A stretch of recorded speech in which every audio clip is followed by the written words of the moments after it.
Hi friends, my name is KVS Ganesh. నేను త్రిబుల్ఈలో BTech complete చేయడం జరిగింది 2019 అనిట్స్ కాలేజ్. 2019లోనే నాకు సచివాలయం జాబ్ వచ్చింది. సచివాలయం జాబ్ అయితే వచ్చింది, కానీ నేను వేరే జాబ్స్కి ప్రిపేర్ అవుతూ ఉండేవాడిని. స్టేట్ ఎగ్జామ్స్కి కానీ, అలాగే సెంట్రల్ ఎగ్జామ్స్కి కానీ, దేనికైనా సరే జనరల్ నాలెడ్జ్ ఖచ్చితంగా మ్యాండేటరీ, అది మీ అందరికీ తెలుసు. జనరల్ నాలెడ్జ్లో అయితే నేను ఫస్ట్ జీరో, అస్సలు నాలెడ్జ్ లేదు. దానివల్ల నా ఎగ్జామ్స్ పోతూ ఉండి 2022లో మా ఫ్రెండ్ సజెషన్ మేరకు నేను రూపాయిస్ అకాడమీలో జాయిన్ అవ్వడం జరిగింది. వీరబాబు సార్ చెప్పిన క్లాసెస్ ప్రతిదీ, జోగ్రఫీ కానీ, హిస్టరీ కానీ, పాలిటీ కానీ, ఎకానమీ కానీ, ఏది కూడా వదలకుండా ప్రతిదీ కూడా నోట్స్లో రాసుకుంటూ ఉండేవాడిని. దాంతో ఫిజిక్స్, కెమిస్ట్రీ కూడా ప్రతిదీ, ఇంకా ఏది కూడా వదిలేవాడిని కాదు. ప్రతి పాయింట్ కూడా నోట్స్లో రాసుకుంటూ ఉండేవాడిని, దాన్నే రివిజన్ చేస్తూ ఉండేవాడిని.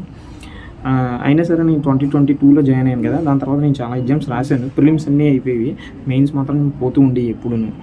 అయినా నేను డిసప్పాయింట్ అవ్వకుండా కంటిన్యూస్గా ట్రై చేస్తూ ఉండేవాడిని.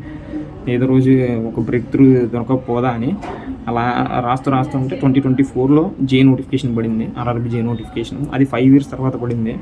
ఎలక్ట్రికల్ కోర్ కొట్టాలని చాలా మందికి ఉంటుంది, అందులో నేను ఒకడిని.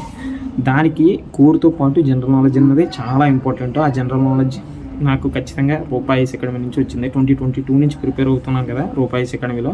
అది చాలా నాకు కీ రోల్ ప్లే చేసింది అనమాట, ప్రిలిమ్స్లోని, మెయిన్స్లోని కూడా.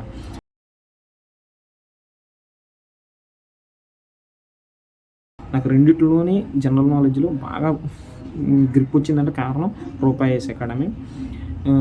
మీరు కూడా ఏ ఎగ్జామ్స్కైనా ప్రిపేర్ అయితే అస్సలు గివ్ అప్ అవ్వద్దు. ఎన్నో ఫెయిల్ అవుతూ ఉంటాయి.